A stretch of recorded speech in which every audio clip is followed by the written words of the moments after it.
ಲೇ ಮೀನಾ, ಯಾಕೋ ತಲೆ ಸಿಕ್ಕಾಪಟ್ಟೆ ಸಿಡಿತಾ ಇದೆ ಕಣೆ. ಚಟಪಟ ಅಂತ ಸಿಡಿತಾ ಇದೆಯಾ ಇಲ್ಲ ಪಟಪಟ ಅಂತ ಸಿಡಿತಾ ಇದೆಯಾ? ಲೇ, ನಾನು ಹೇಳಿದ್ದು ಸಿಕ್ಕಾಪಟ್ಟೆ ತಲೆ ನೋಯ್ತಿದೆ ಅಂತ. ಯಾಕೆ ನಿನ್ನೆ ಹ್ಯಾಂಗವರಾ? ಅದಕ್ಕೆ ಹೇಳಿತ್ತು ನೋಡ್ಕೊಂಡು ಕುಡಿ ಅಂತ ಹೇಳೋದು. ಸಿಕ್ಕಿದೆ ಶಿವ ಅಂತ ಕುಡ್ದು ಪಲ್ಟಿ ಹೊಡೆದ್ರೆ ಹೀಗೆ ಆಗೋದು. ಬೀದ ನಿನಗೆ ಗೊತ್ತಾಯ್ತು? ಅಲ್ಲ ಕಣೋ, ಹೆಣ್ಮಕ್ಳಿಗೆ ತಲೆನೋವು ಬರೋದಕ್ಕೆ ನೂರಾರು ಕಾರಣ ಇರುತ್ತೆ. ಅದೇ ಗಂಡು ಮಕ್ಳಿಗೆ ತಲೆನೋವು ಬರೋದಕ್ಕೆ ಒಂದೇ ಕಾರಣ, ಅದು ಎಣ್ಣೆ. ಓ, ಆದ್ರೆ ಇನ್ನೂ ಒಂದು ಕಾರಣ ಇದೆ. ಇನ್ನೂ ಒಂದು ಕಾರಣನ? ಏನು ಅದು? ಏನು ಅಂದರೆ ಹೆಣ್ಮಕ್ಳು, ನೀವು ಹೆಣ್ಮಕ್ಳೇ ನಮಗೊಂದು ದೊಡ್ಡ ತಲೆನೋವು. ಏನಂದ್ರೆ ಇವತ್ತಿನ ತಲೆನೋವಿಗೆ ಎಣ್ಣೆನೇ ಕಾರಣ. ಜಾಸ್ತಿ ಕುಡಿಬಾರ್ದು ಅನ್ಕೋತೀನಿ, ಆದರೆ ಆಗುವುದೇ ಇಲ್ಲಪ್ಪ. ಏನು ಗೊತ್ತಾ ಸೀನಾ, ಫಸ್ಟ್ ಆಫ್ ಆಲ್ ಕುಡಿಲೇಬಾರ್ದು.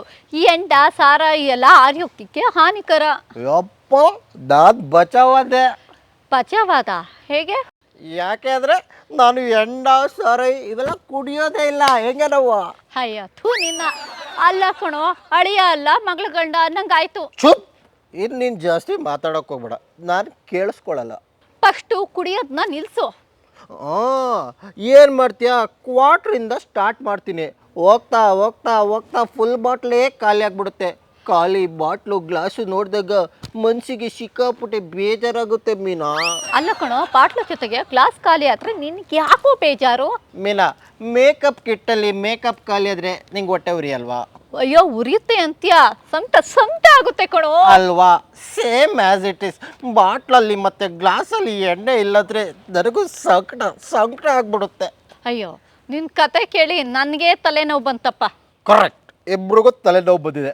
ಹೋಗಿ ಇಬ್ರು ಗಟ್ಟಿ ಮಜ್ಜಿಗೆ ಕುಡಿದು ಬಿಡೋಣ, ತಲೆನೋವೆಲ್ಲ ಹೋಗ್ಬಿಡುತ್ತೆ. ಲೋ, ನಿನಗೆ ಹ್ಯಾಂಗವರ್ ಆಗಿರೋದು. ನೀನು ಹೋಗಿ ಮಜ್ಜಿಗೆ ಆದರೂ ಕುಡಿ, ಇಲ್ಲಾಂದ್ರೆ ಎಣ್ಣೆ ಆದರೂ ಕುಡಿ. ನನಗಂತೂ ತಲೆನೋವು ಬಂದಿದೆ, ಕಡತ್ತಾಗಿ ಹೋಗಿ ಟೀ ಕುಡ್ಕೊಂಬರ್ತೀನಿ. ಎತ್ತ ಒಳ್ಳೆ ಐಡಿಯಾ ಕೊಟ್ಟೈತಿದ್ದ. ನಾನು ಈಗ ಹ್ಯಾಂಗ್ ಓವರ್ ಇಳಿಬೇಕು ಅಂತ ಹೇಳಿದ್ರೆ ಮತ್ತೆ ಹೋಗಿ ಎಣ್ಣೆನೇ ಹೊಡಿತೀನಿ. ಹೋಗ್ಬಿಟ್ಟು ಕಲ್ಗಚ್ಚು ಕುಡಿ, ಎಲ್ಲ ಸರಿ ಹೋಗುತ್ತೆ. Wow, but one change. ಕಲ್ಗಚ್ಚದ ನೀರು ಕುಡಿ, ನಿನ್ನ ಬಾಯಿ ಸ್ವಲ್ಪ ಕ್ಲೀನ್ ಆಗುತ್ತೆ. ಲೋ, ಕುಡ್ದು ಯಾಕೋ ನನ್ನ ತಲೆ ತಿಂತಾ ಇದೆಯಾ? ಅಲ್ಲ ಮೀನಾ, ನನ್ನ ಕಷ್ಟನ ನಿನ್ನ ಹತ್ರ ಅಲ್ಲದೆ ಇನ್ನು ಯಾರ ಹತ್ರ ಹೋಗಿ ಹೇಳಿ? ಹೇಳು, ಕಷ್ಟನಾ? ಅಲ್ಲ ಕಣೋ, ಕುಡ್ದು ತಿಂದು ತಿರ್ಗಾಡೋರ್ಗೆ ನಿನ್ಗೇನೋ ಕಷ್ಟ. ಹೋಗಿ ಕೆಲಸ ಇದ್ರೆ ನೋಡ್ಕೊ ಹೋಗು. ಅದಕ್ಕೆ ತಾನೇ ನಾನು ನಿನ್ನ ಹತ್ರ ಬಂದಿರೋದು. ಅಲ್ಲ ಕಣೋ, ನನ್ನ ಹತ್ರ ನಿನ್ಗೇನೋ ಕೆಲಸ.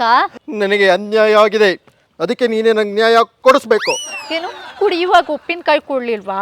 ಕುಡಿಯುವಾಗ ಉಪ್ಪಿನಕಾಯಿ ಕೊಟ್ರು, ಅದಲ್ಲ. ಆದ್ರೆ ಯಾರೋ ಬಂದು ನನ್ನ ತಲೆ ಮೇಲೆ ಮೊಟಕ್ಬಿಟ್ರು. ಲೋ, ನಿನಗೇನಾದ್ರು ಮಾಡೋಕ್ಕೆ ಕೆಲಸ ಇಲ್ಲ ಅಂದರೆ ಮನೆಗೆ ಹೋಗ್ಬಿಟ್ಟು ಬೆಚ್ಚಿಗೆ ಒತ್ತಿಸ್ಕೊಂಡು ಮಲ್ಕೋ. ಅದು ಬಿಟ್ಬಿಟ್ಟು ನನ್ನ ಪ್ರಾಣ ಯಾಕೂ ತಿಂತಾ ಇದೆಯಾ? ಇದು ಸರಿನಾ ಮೀನಾ? ನನಗೆ ಯಾಕೆ ತಲೆಗೆ ಹೊಡೆದ್ರು ಅಂತ ನೀನು ಕೇಳಲ್ವಾ? ಯಾಕೆ ಹೊಡೆದಿದ್ದು? ಯಾಕೆಂದ್ರೆ ಅವನು ಕೊಡ್ದಿದ್ದ, ಅದಕ್ಕೆ. ಒಳ್ಳೆ ಕುಡ್ಕುನ್ ಸವಾಸ ಆಯ್ತಲ್ಲಪ್ಪ ನನಗೆ. ಅದು ಬಿಟ್ಟಾಕು ಮೀನಾ, ನಮ್ಮ ಮನೆ ಮುಂದೆ ಒಂದು ಒಳ್ಳೆ ಫಿಗರ್ ಇದ್ದಾಳೆ. ಆದ್ರೆ ಅವಳು ನನ್ನ ಹತ್ರ ಇದುವರೆಗೆ ಒಂದು ಸಲನು ಮಾತಾಡಿಲ್ಲ, ಮಕನೂ ನೋಡಲ್ಲ ಅಂತಾಳ. ಎಲ್ಲ ಮೂಗಿ ಇರಬೇಕು ಕಣೋ. ಬೇರೆಯವ್ರ ಜೊತೆ ಸಿಕ್ಕಾಪಟ್ಟೆ ಚೆನ್ನಾಗಿ ಮಾತಾಡ್ತಾಳೆ ಮೀನಾ. ಅಲ್ಲ ಕಣೋ, ನಿನ್ ಥರ ಕುಡ್ದು ಹೋದ್ರೆ ಯಾವ ಹುಡುಗಿ ತಾನೇ ಮಾತಾಡಿಸ್ತಾಳೆ ಹೇಳು? ಅದಲ್ಲ ಮೀನಾ, ಮತ್ತಿನ್ ಯಾಕೋ ನಿನ್ ಜೊತೆ ಮಾತಾಡ್ತಾ ಇಲ್ಲ? ಯಾಕಂದ್ರೆ ಆ ಹುಡುಗಿಗೆ ನನ್ನ ಪರಿಚಯನೇ ಇಲ್ಲ. ಗುರ್ತು ಪರಿಚಯ ಇಲ್ಲದೆ ಮಾತಾಡಕ್ಕೆ ಆ ಹುಡುಗಿ ಏನು ನೀನ? ನಿನಗೆ ಕುಡ್ದು ಜಾಸ್ತಿ ಆಗಿದೆ ಕಣೋ, ಅದಕ್ಕೆ ಈ ಥರ ಆಡ್ತಾ ಇದೀಯಾ? ಲೇ ಮೀನಾ, ನೀನೇನೋ 500 ರೂಪೀಸ್ ಕರೆನ್ಸಿ ಕೊಟ್ಬಿಟ್ರೆ ಹಂಗೆ ಪೋಟ್ಕೊಂಡು ಮನಿಕೋಗ್ಬಿಡ್ತಿದ್ ಕಡೆ. ಕೊಡ್ತೀನಿ, ಅರೆ ನನ್ಗೊಂದು ಆಣೆ ಮಾಡು, ಎಣ್ಣೆ ಗ್ಲಾಸ್ ಮುಟ್ಟಲ್ಲ ಅಂತ. ನಿನ್ ಮೇಲೆ ಆಣೆ ಕಡೆ, ಇನ್ಮೇಲೆ ನಾನು ಎಣ್ಣೆ ಗ್ಲಾಸ್ ಮುಟ್ಟಲ್ಲ. ಹಬ್ಬಾ, ಸಮಾಧಾನ ಆಯ್ತು. ಇನ್ಮೇಲೆ ಡೈರೆಕ್ಟ್ ಆಗಿ ಆ ಗ್ಲಾಸ್ನೇ ಬ್ಯಾಗ್ ಹಾಕೋಬಿಡ್ತೀನಿ.